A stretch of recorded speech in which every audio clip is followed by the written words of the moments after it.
If you've watched Chris and Jack videos, you've probably noticed some strange connections between different stories. What if I wish for world peace? It comes about because of the intergalactic war. Forsake the humans! Protect the crystal! It is the source of all good in this world! What if I wish to commune with the dead? Who seeks my counsel on this mortal plane? It's hard to shake off the feeling that those comedy sketches are somehow converging into a bigger narrative. There keeps on being clues that imply there is something more, yet it's hard to view those parallels as anything other than random chaos. Ledlow. Somebody tipped off Ledlow. If Ledlow figures out where we are done. You state your name? Joseph Ledlow. But what if I told you that there is a way to link all the Chris and Jack sketches into one cohesive timeline? And yes, I said one timeline. I'm not even gonna resort to parallel realities, for the most part. And spoilers, this will be a story about how Chris, a century-old soul inhabiting a, 19-year-old body, will lead the universe to its ultimate doom. I've wanted to make this video for a very long time, but I kept putting it off because I gotta update my game. Now someone else has beaten me to making the theory, and said so many things I was gonna say. Players, look at the sacrifices I make for you guys. Tempest Ware's video is awesome, by the way. He pointed out lots of threads running across Chris and Jack videos. It's absolutely worth checking out. Getting back to my theory, we'll start from the beginning. What first inspired me to make this video was not a Chris and Jack skit at all. It was instead a video game called The Authors, made by the creators of Frostpunk. What's this game got to do with Chris and Jack, you ask? Well, I'll let you watch this clip yourself. Hey, that looks like our ship's cargo drop. Yeah, this is one of the things they told me to take on the mission. What's this? History of the Universe by Chris and Jack. Things that will make you feel comfortable far away from home. Objects that trigger good memories. That's right. In this video game, you can watch Chris and Jack videos as cutscenes. What's more interesting is the fact that those discs aren't just any found footage, they're classic movies in this game's universe. Movies that people have fond memories of. Ah, another movie. This one was actually on my pile of shame. Astronauts in this world are encouraged to bring Chris and Jack skits with them during interstellar travels. Chris and Jack's productions are a staple of this culture. Why is this a big deal to the Chris and Jack lore? Get this, Chris and Jack exist as real celebrities inside of this fictional universe. This is a world in which their skits are conceived. Throughout the game, you can find 8 different Chris and Jack movies. Most of them are sci-fi, which is fitting for the game's setting, but there are still casual quips and fantasy-themed stuff. However, it's not the videos chosen by the game devs that interest me. What's more important here is what movies aren't included. Let's do a creative exercise. I will quickly sum up what the authors is about, and you can tell me which Chris and Jack video, which single video of theirs, is the most fitting for adding into this game. In The Authors, you play as Yondowski, who got stranded on an alien planet. The entire crew of his spaceship has died. So the only way for Yondowski to survive is by creating clones of himself. You see, the quantum computer on board the ship has a way of exploring alternate timelines, locating a specific version of you that's best suited for any given task. In another reality, if you'd chosen to get a doctorate, you might have become a scientist. If you'd dropped out of school, you might end up working in a mine. Thus, different versions of Yondowski, who'd made different life choices, are brought into this realm as clones to operate the ship. So, does this sound like a certain Chris and Jack skit? Made your choice yet? Of all the movies you can collect in The Authors, Clone FOMO is not one of them, even though it is almost a 1-to-1 match to the game's story. In Clone FOMO, Jack has created lots of copies of himself, so he can delegate increasingly specific tasks to each clone. Yes, I have a small amount of FOMO for errand clone and chore clone, okay? I certainly don't have any FOMO for unsubscribe from junk emails clone. Except I already clicked that one. Or process the existential dread of having clones clone. What are we? In the others, we can have young botanist stuck growing food in the greenhouse all day, just like how Chore Jack is stuck taking garbage outs. Or it sucks if it's just all chores. And of course, Jack's clones experience existential dread, just like how the author's narrative explores the ethical implications of dragging these consciousness into a world where they don't belong. And my tattoo, it's gone. What happened to me? Who am I? What are we?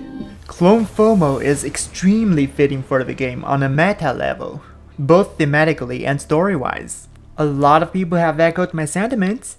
So the obvious question is, why didn't the author's developers choose Clone FOMO as one of their in-game movies? This was the reason I first started making this theory, and let me tell you, I went down a heck of a rabbit hole. At first, you'd assume the reason behind Clone FOMO's exclusion would be obvious.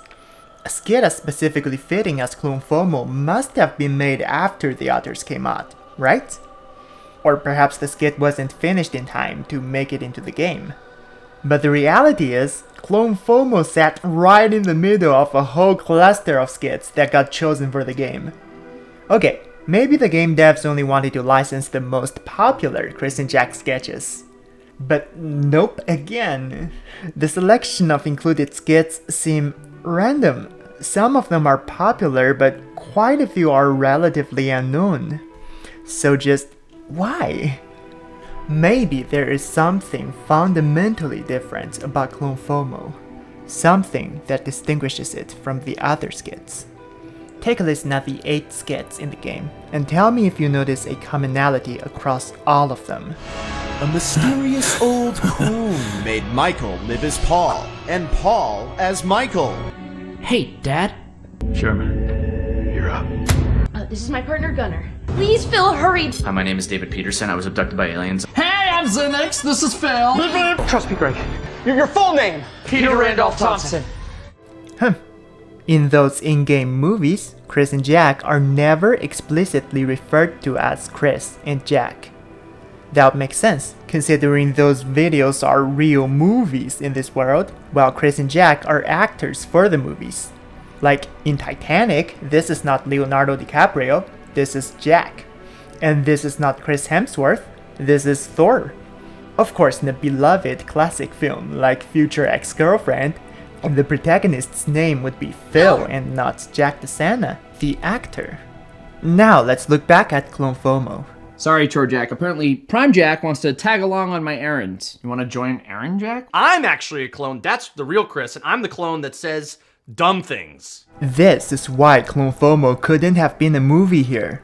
Clone FOMO isn't a fiction. Clone FOMO is what actually happens in the game's world to the in-universe actors Chris and Jack. Or rather, Clone FOMO hasn't even happened at this point in time. It will happen after the events of the authors, but we'll get back to that. So Chris and Jack are famous filmmakers in the author's universe. All the skits we see on YouTube are movies that they've made, with the exception of those rare few videos where Chris and Jack are actually referred to as Chris and Jack. And then just chunk it into some ADR? Jack. Yes. I was watching a show that so obviously did that. Chris. Videos of the sort are rarer than you would think. In the vast majority of their skits, Chris and Jack take on fictional personas with made-up names. This practice dates way back to videos made decades ago. This is Shane. This is Daniel Benjamin. This is Mike. Even outside of their own YouTube channel, Chris and Jack almost always go by other names. Schmitty? It is your old pal Schmitty. Back from the dead. As a spook. To give you an idea of the extent they go to with this, even when the character is never verbally named, the props tend to reveal that the fictional characters are not Chris and Jack themselves. Be all like, I'm sorry, sir, I can't because of my student status, so...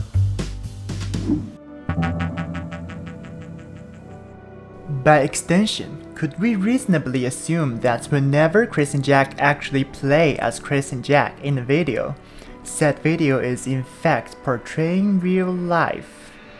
That would be quite a leap. To clarify, when I say real life, I'm saying that the video's events actually happened to the in-universe characters of Chris and Jack, who once again are filmmakers. These quote-unquote real-life Chris and Jacks are obviously not the same people as our Chris and Jack. For example, in the feature film Me, Myself, and the Void, which is classified as real life here.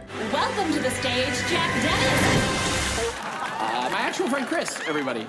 Jack does play as Jack, but this in-universe character is named Jack Dennis, obviously not meant to be Jack De Sena. On Chris and Jack's channel, there are 7 videos featuring Chris and Jack that are worthy of analysis. I am excluding the videos that carry little lore significance. I'll also discount events that take place entirely inside of a dream, or have clearly been edited, in an in-universe sense. Now, let's take a look at those real-life videos. Oh boy, there are some seriously fantastical things happening in this real life. Like, Groundhog Day is a rare skit where Chris and Jack are themselves? Okay, maybe we should just abandon this real life notion. Chris and Jack couldn't possibly have intended for Groundhog Day to actually have happened, right? Maybe they just randomly decided to have everyone go by their own names for once. Like, we have Chris. Hey, Chris. Yeah. Jack. Hey, Jack. Lisa Bierman, who is Jack's wife. Lisa. Michael Cooper. Mike. And Jordan Riggs. Hey, Chris. Hey, Bernard, how's the eczema? Wait, not everyone went by their own names. For whatever reason, Jordan is not Jordan. This isn't just the skits where Chris and Jack went on a whim and decided to use real names. The characters that go by their actors' names were very intentionally chosen. Jordan Riggs is a longtime friend of Chris and Jack's. Recall what happened in Groundhog Day. Hey, Chris. Hey, Bernard, how's the eczema? You remember my name? Chris identified a random colleague, whom he normally would not have remembered the name of. Jordan is a longtime friend of Chris and Jack's. Jordan, come on. We've been great friends since college. We're bros. Chris would remember Jordan's name. The colleague here simply cannot be Jordan. That is why this character got named Bernard. Jordan was merely a stand-in for a completely different person. Believe it or not, this exact sort of intentional naming applies to multiple real-life Chris and Jack videos. In Who's On First, people played as themselves across the board. Chris. Jack. Daniel, where'd you say we were taking it from? Hey, Heather? Yeah. I feel like Mike is used to a level of professionalism out of us that I'm just not bringing to. Guess which person in the room just conveniently went unnamed? Nick. It's a new crew? Sure. People? Nick is Chris's brother. He simply cannot be a new person here. Hence, the new guy is not supposed to be Nick. Then, I Need It Yesterday is another occurrence of real life. Jack, we have to find a way to send this report back in time. Chris, that's a very common phrase. The real Chris and Jack consult a physics professor. Quantum non-locality. When I first saw this video, I thought the person on the call was a real professor from a university. But nope, this is actually James C., the guy who played the Cabbage Merchant. Oh, forget it! Oh, and he was also Jackie Chan, apparently. Who's there? I like monkeys. What? So yeah, James C. is not this professor of astroparticle physics. Hence, specifically his character went by a different name, unlike Chris and Jack's characters. So, as fantastical as Groundhog Day is, the choice of actually name-dropping Chris and Jack here is for a reason. This actually is real life, and I will explain how in a bit. For now, I want to point out just how similar Groundhog Day conceptually is to the story of the authors. At one point during the deleted scenes, Chris says this about what's happening. Probably a multi-dimensional thing, and my subconscious is passed between the brains of the multiple choices that I could have made in my lifetime. That is the premise of the authors. You navigate through all the choices you could have made in life, each clone of you representing a possibility of how this Groundhog Day could have turned out. Living through infinite time loops is a perfect representation of the myriad branches on the timeline. Groundhog Day is about how you can make the most out of one single day, a race against the sun. The experience gained during a Groundhog Day eventually enables you to make the objectively perfect choice for every moment of the day. In The Authors, an ambitious scientist named Maxwell wanted to achieve this precise thing. We have to be able to define a choice as good or bad by an objective, quantum-calculated analysis of its outcome. But Rapidium can help make it so much easier. Maxwell mentioned Rapidium, which is this rectangular tipped crystal right here. Why do we care about this crystal? Remember, Chris and Jack exist in the same universe as this scientific anomaly. Rapidium embodies the concept of parallel realities. It exists between states and is not bound by our dimension. But for now, all you need to know is that Rapidium is the key to creating clones. Rapidium's properties help a quantum computer navigate through alternate timelines, ultimately bringing in a consciousness that is foreign to our reality, one that is a perfect fit for a task we want to offload. Yes, even for philosophical musings. What are we? Remember when I said that clone FOMO would happen after the events of The Authors? Well, The Authors shows the first time Rapidium got used for cloning. The protagonist has discovered a huge quantity of Rapidium on a distant planet. By the end of the game, he brings a world-changing cargo of Rapidium back to Earth, allowing numerous businesses to begin exploring Rapidium's implications. And of course, this was when cloning authors of yourself became possible. Chris and Jack, being big-name celebrities on this Earth, would have the wealth and influence to become among the first to benefit from this new technology.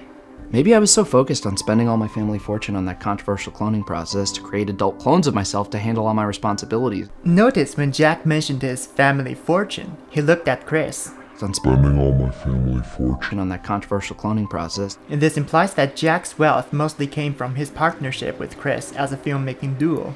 Then, notice how Jack emphasized adult clones. Create adult clones of myself. Rapidium speeds up an organism's growth, projecting matter into versions of its future self, which is how the clones are grown into adult versions of a person. Referring to the cloning process as controversial also hits the mark. Creating authors is a very ethically questionable act. But they're also a liability. Imagine an uncontrolled leak to the public. Moral outrage on socials. Moreover, this is a society where clones are deemed less worthy than the original. At the end of the day, I guess I'll have to consider your life somehow superior to mine. It's just like how the Jack clones labor under the constant fear of being retired. Maybe it is time for you to retire. What? No. Oh, no. Sorry, I forgot we were also using that to mean. No. Despite that, the clones develop their own sense of identity and yearn to have their own life. You're the one she's thinking of when she hears Jan. So, please don't rub salt in that wound. What does she think of me? She's very cool, but she doesn't know you, she knows me. Ugh, come on, it's the same. No, it's not, dude. Alright, so if Clone FOMO really is showing the in-universe real life, there's a huge elephant in the room we need to address. This is where matters gets real interesting. That's my reveal to Jack he's also a clone and the real him is dead clones. I didn't die. I was just in that car accident where I flipped off a cliff and fell 16 times and then woke up in a cloning facility and yeah. Huh. Jack is dead. Notice that even Jack himself didn't know he was a clone. Chris was the one who knew. After Jack's death, Chris probably made the call to utilize this new controversial technology to bring his best friend back to life. What really happened back there? While researching for this video, I spent tens of hours watching the author's cutscenes and found something that set me on a fresh trail. Remember the scientist Maxwell I mentioned earlier? Years back, he was a completely different person. Happily married, house in the suburbs, then it all just crumbled. What happened? His friend died in a car crash. Horrible accident, drunk driving. A friend who died in a car crash. Is this a coincidence, or could there be a connection? The game was being very deliberately vague about this event. Yeah, you know what? I don't know if I want to... if I should go into the details. Here's what we can infer. Lucas mentions that Maxwell's friend's death opened up an opportunity for his career as Maxwell's assistant.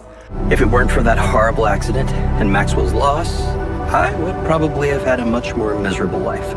Lucas was likely selected to fill the gap left by Maxwell's dead friend. And my topic was quantum algorithms. Maxwell chose Lucas because he was an Olympiad in quantum algorithms, meaning the dead friend here was a colleague of Maxwell's in the quantum field. Now if we look through the real-life Chris and Jack videos, we absolutely see a career change for the two. After Chris managed to send an email to Yesterday, very much in the realm of quantum physics, Jack got fired from his old office job. And Jack, again, so redundant, obviously you're fired. Then, Sci-Fi Movies Never Pick the Right Year turns out to be another real-life video. Chris, what are you doing, man? This is not a movie! Here, Chris and Jack have become scientists. I will elaborate a lot more on the turn of events when I lay out the entire Chris and Jack timeline later, so don't stress about how it led to this point for now. Chris and Jack created a device that one day lead to the destruction of the entire multiverse. I am from far in the future. That device shall bring upon the end of us all. I have no choice but to destroy your entire timeline to ensure the safety of our people. Notice that the sentient gas cloud wanted to destroy your entire timeline to ensure the safety of our people. The gas cloud is from a parallel universe. Whatever this device is, it is capable of navigating potential universes in some ways. Here, Jack was likely on the frontier of quantum research in the exact same position as Maxwell's dead colleague. In fact, with the accomplishments Chris and Jack had managed, it was highly probable that they were friends with the prominent scientists of this universe like Maxwell. Okay, so now we have something to go on. Let's look further. Drunk driving played a role in Maxwell's friend's car accident. Horrible accident, drunk driving. The in-universe Jack isn't really above that. Through one of their films, Jack's alcoholism was mentioned. So it took me a while to adjust to your lower alcohol tolerance, so I made some mistakes. Then, in Me, Myself, and the Void, Jack literally almost died, partially because of alcohol. Alcohol? And the Xanax, yeah. That's such a lame way to almost die. I'm sorry it wasn't something cooler. Then there's the fact that Maxwell's life fell apart after he lost his friend. How did losing a friend have such consequences? We obviously know that Jack is capable of being a friend that people can grow very, very attached to. Unlike me, who's socially hopeless. But let's be real here. All these correlations are just circumstantial evidence. It's not reasonable to say that this random car accident in the game was the same accident that killed the Jack instead of this universe, leading to him being cloned. I needed something more. A much bigger clue that could turn this into a more compelling case. I spent hours searching for more dialogue on this traffic accident, but simply could not find any. Eventually though, I came across this exchange that only happens if you completed the final stage of a long series of difficult side quests. You see, they've been spending the weekend in a mountain lodge. A mountain lodge! The fatal car crash happened while driving away from a mountain lodge. I flipped off a cliff and fell 16 times. Jack's car fell off a cliff. We have a scientist here specializing in quantum mechanics who has alcohol issues and is charismatic to his friends, dying in a particularly nasty car crash while driving off of a mountain. The correlations have gotten really specific at this point. And won't you know it, Maxwell was right there beside Jack during his dying moments. And Maxwell just happened to be a pioneer on the creation of mind records. In The Authors, a mind record records your entire life leading up to the point when the record was made, and is essential to the cloning process. Maxwell, who was at the spot, desperately wanting to avoid losing his friend, would have created a mind record of Jack then and there. Hence, Jack clone's memory did not extend beyond the point of the accident. I flipped off a cliff and fell 16 times and then woke up in a cloning facility and again. At the time of the car crash, cloning via Rapidium was still purely theoretical. Jack's mind record would be kept for a future when this procedure could resurrect him. So as we were playing as Yondowski watching those films of the past, Chris was grieving the death of his friend and awaiting our shipload of Rapidium, which would make Clone FOMO a reality.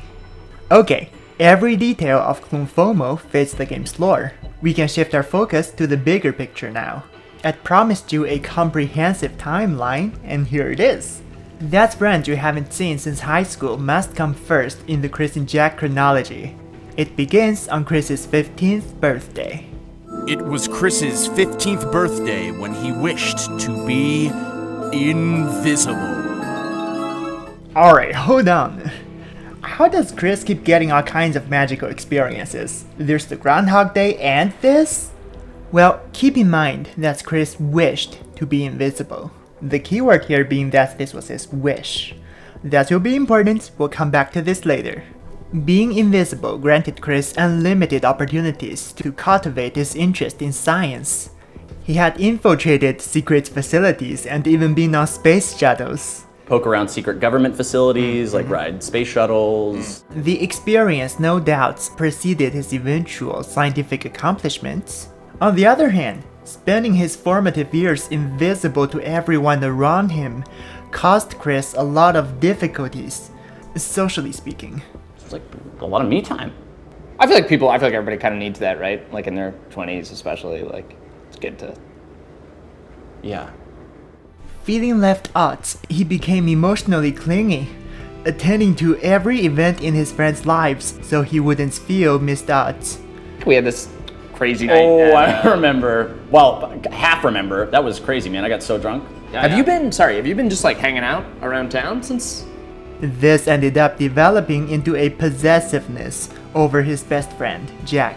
Seems like it. I mean, you guys can't keep your hands off each other. Have you been like around? Have you been like around me? Dude, I'm basically your guardian angel. But again, can we really say that in real life, Chris got to experience the 15 years of invisibility as well as Groundhog Day? The answer is actually a definitive yes. While invisible, Chris followed Jack to his workplace, where he met his girlfriend, Lisa. Green Consulting, man. That must be crazy, Yeah, right? yeah, Wow. yeah. It's been cool. It's how I met my girlfriend. Oh, Lisa, Yeah, right? Yeah, I follow both you guys. Oh, on Instagram? Sure. After the invisibility wore off, Chris probably wouldn't have simply gotten over his over-attachment to Jack. Now that he was re-entering society, he'd most likely get a job exactly where Jack worked. In Groundhog Day, Chris, Jack, and Lisa all worked at the same office job. Reminder, Lisa was very specifically featured here as herself. Lisa. I believe this is the very same green consulting office where Jack first met Lisa. Well, it's how I met my girlfriend. Lisa, Yeah, right? Also, it seems like the in-universe Lisa already had a kid before she started dating Jack. Tell Mike to take your son out of the daycare center. It's a front for a meth lab. The Mike here is most likely Michael Cooper. I feel like Mike... Lisa and Mike previously showed up at the Christmas party together. There could have been a former relation. At the start of I Need It Yesterday, Chris and Jack are still working the same office job. The nature of the job is unknown, but considering there is an inventory and the client's reports, this could still be the Green Consulting office. Fortunately, this will be the turning point in Chris and Jack's career. While invisible, Chris had gotten used to the entire world being his oyster. So when told to send an email back in time, Chris unhesitantly rose to the challenge. Chris had no idea what he was doing. He needed to consult a professor for the basic theories, only to realize more and more just how much he needed to learn. Great. Now I'm gonna have to learn about computers. And if you have any guys that know coding, that'd be awesome. I think I'm gonna have to learn some sort of computer engineering course or something, just kind of... I'm wondering too, if we figure out how to send stuff back in time, maybe then we can live a whole lifetime learning everything and then send ourselves back in time to then send the report back in time. You know what I'm saying? That's exactly it. Chris embarked on his quest clueless. It was impossible for him to acquire the knowledge and skills he had at the end within just a few weeks. But perhaps instead of a few weeks of learning, Chris actually got a lifetime, or perhaps a Groundhog Day.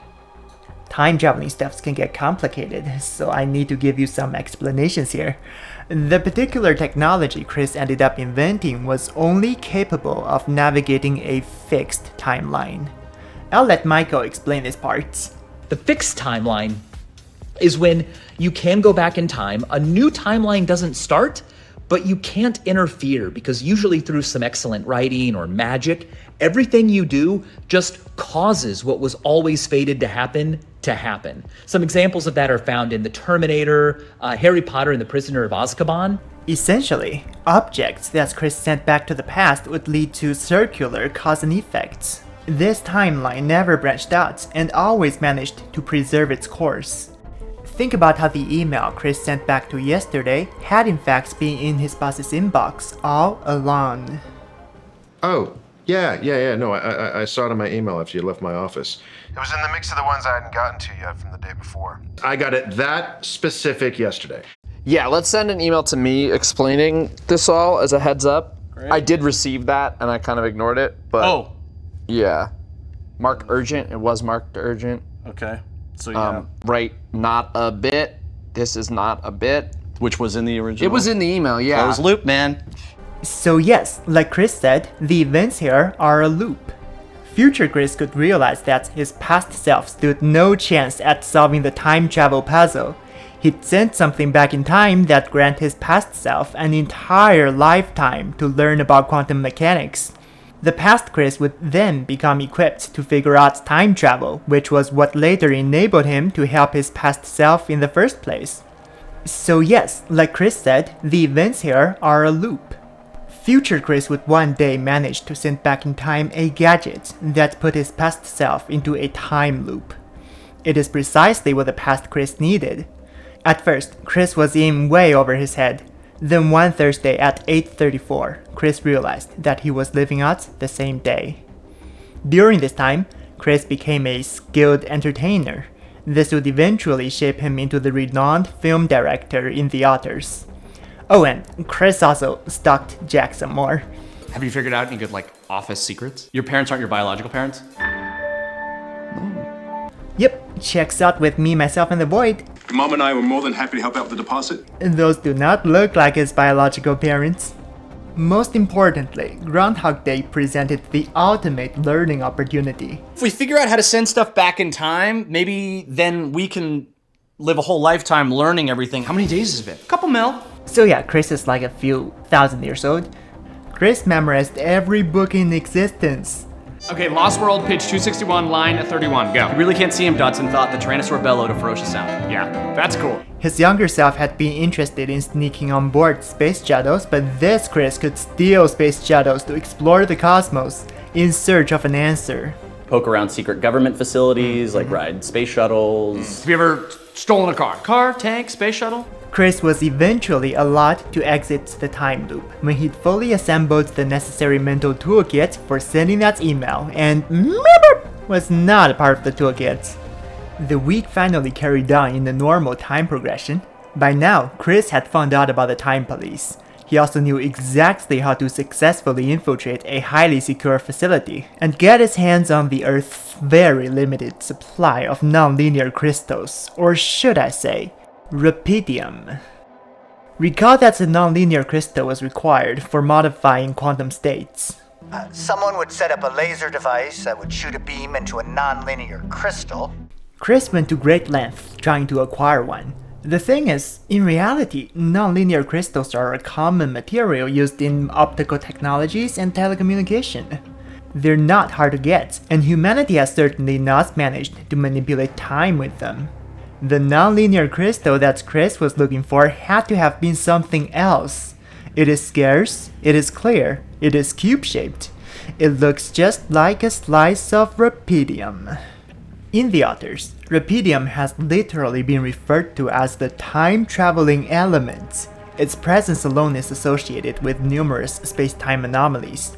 Even though humanity hadn't secured Rapidium in meaningful quantities, the people of this world had long dreamed that Rapidium would solve all their problems. I used to think it was all a big scam, an easy way for corporations to patch their post-crisis budgets with public money. I know it might seem boring to you, but I really believe Rapidium can change things, you know?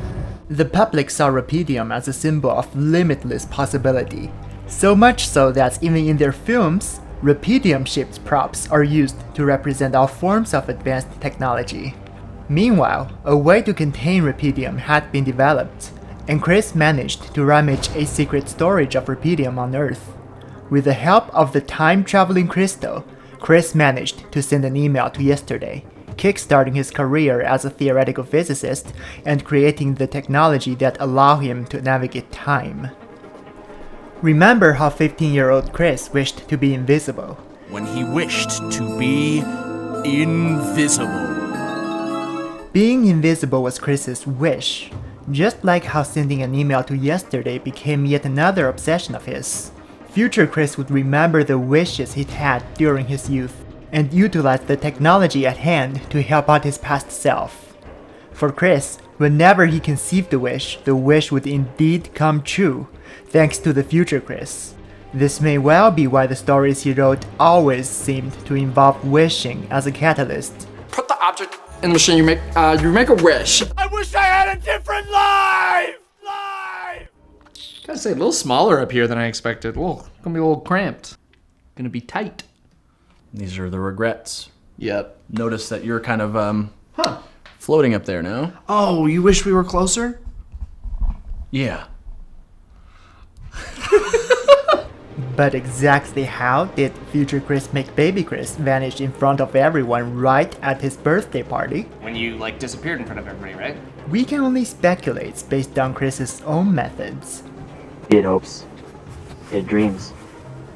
He had inquisitions. One such inquisition was a magic elixir he found one day. He became more than just a man. He became the Sandman. Shink! A magic elixir that just appeared out of nowhere to a kid that had hopes and dreams? Yeah, Chris probably spiked his own slice of cake. After the events of I Need It yesterday, Jack got fired from the job. And Jack, again, so redundant, obviously you're fired. Yeah, totally understood. That's on me. It's firing based off of redundancies. Not a nice boss. There goes Chris's entire reason for working there in the first place. It is time for a career transition. And whatever Chris wanted to take on, Jack would get dragged along. Hey Jack, let's be quantum physicists. What? I would never do that. I am sorry, guy. Not interested. Really? Read that. Yeah, that would totally work. I mean, having been through Groundhog Day, Chris knew exactly what to say to convince Jack to do virtually anything. Jack was but a helpless puppet for Chris to bend to his every whim. Sorry Chris, theories are just spicier when there's a villain. I mean, just look at any episode of July 6th Park. July 6th Park! It's just, like a dumb idea. A few minutes later. It is absolutely worth a shot. Like, this might totally work. I want this for you, man.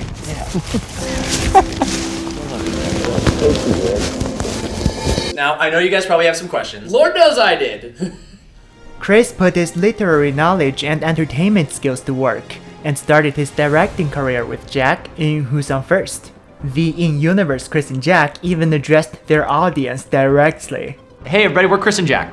Yup, the Chris and Jack in this timeline have become the filmmakers and the authors. They'd even explicitly established their in-universe brand here. Meanwhile, in sci-fi movies never picked the right year. Thanks to his earlier time-warping breakthrough, Chris also began a research career, again convincing Jack to come along. What? I would never do that. Yeah, that would totally work. Sure, Jack might not know jack about quantum principles, but post-Groundhog Day Chris already knew methods to very quickly transfer information to Jack. When the con artist attempted to steal their new invention, Chris did not get tricked and remained completely unfazed in the face of mortal threats. That's to be expected of the century-old savants beneath the surface. And then our continuity meets a problem. A sentient gas cloud arrives and destroys this entire timeline. That device shall bring upon the end of us all. I have no choice but to destroy your entire timeline to ensure the safety of our people.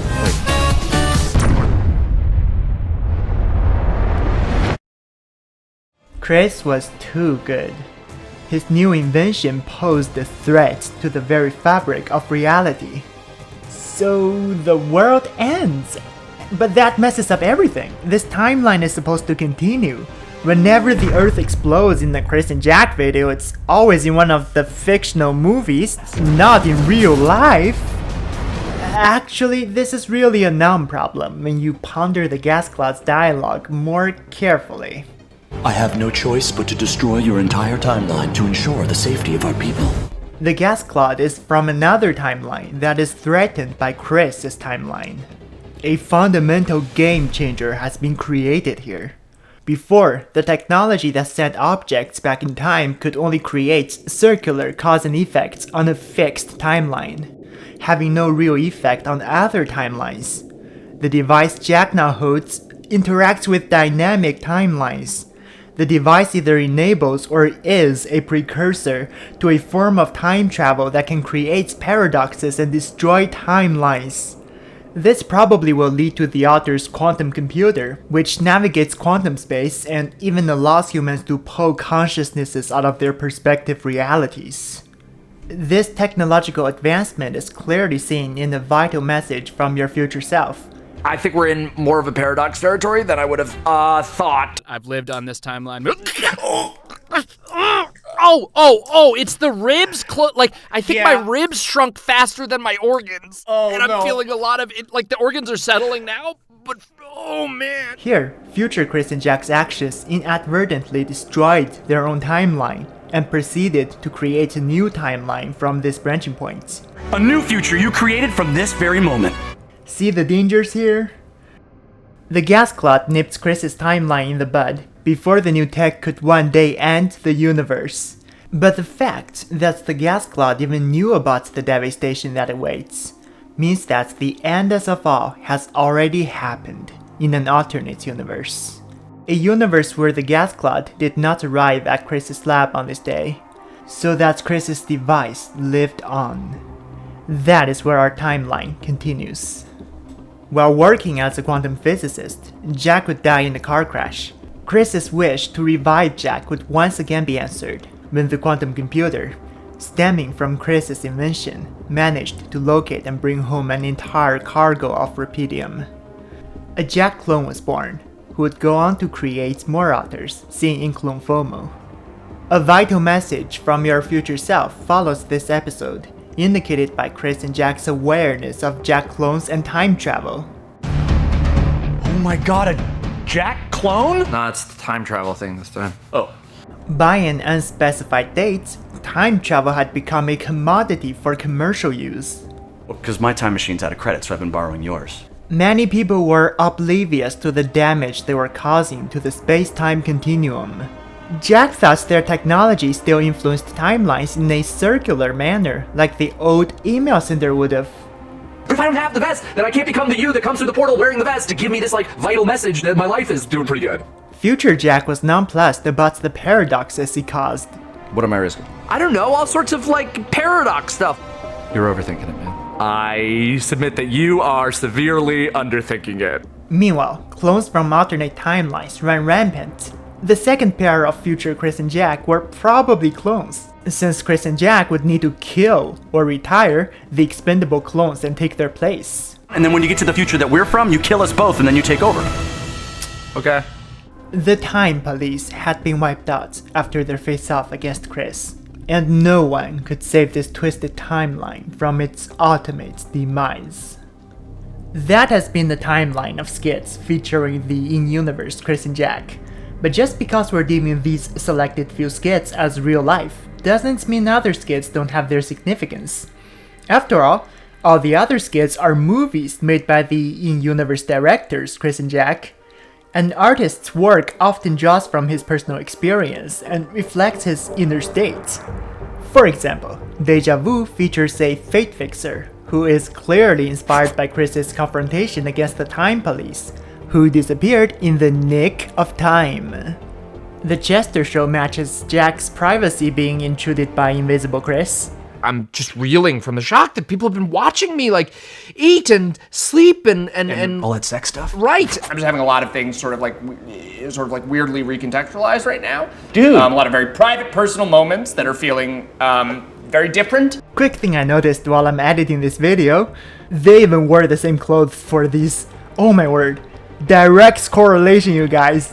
Those two videos were released nearly 5 years apart. I've tried finding matching clothes as a way of mapping the timeline for the past week.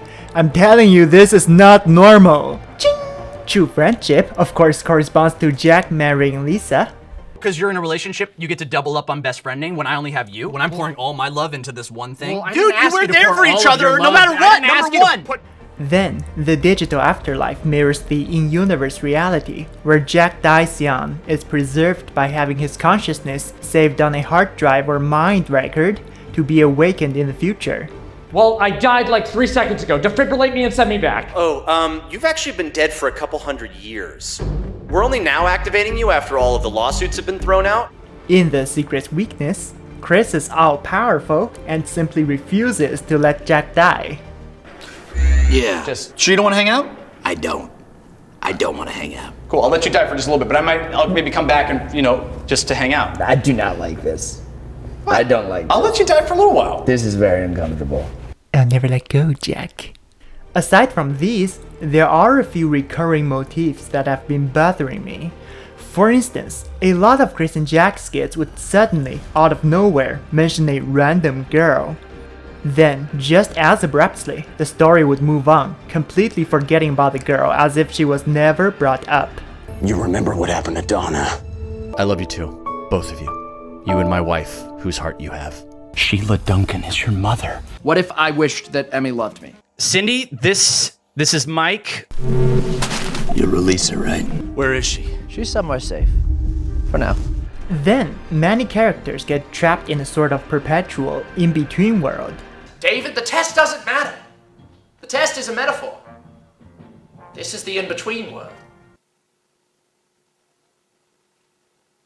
Wait, you mean that's right? You're dead. But Sarah... She's gone, David. And finally, there are a lot, and I mean a lot, of references to Chris going to HE double hockey sticks. I'm going to hell? Yeah. So this is hell, and Wait, down that what? corridor- Hell? Hold on. I think it's hell. I think I'm in hell. Am I in hell? There are some clear patterns here, and it genuinely feels like these should point to some implications. However, I've scoured the internet and could not find a satisfactory explanation. Trust me, I've been to some weird places. Now, if I do this, you'll never juggle again. So right now, all I have are conjectures, not yet worthy of a theory. Perhaps we'll just have to wait. The answers will become apparent as the Chris and Jack saga continues.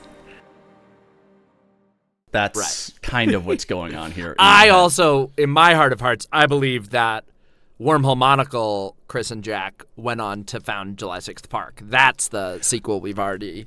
That's canon. What? No!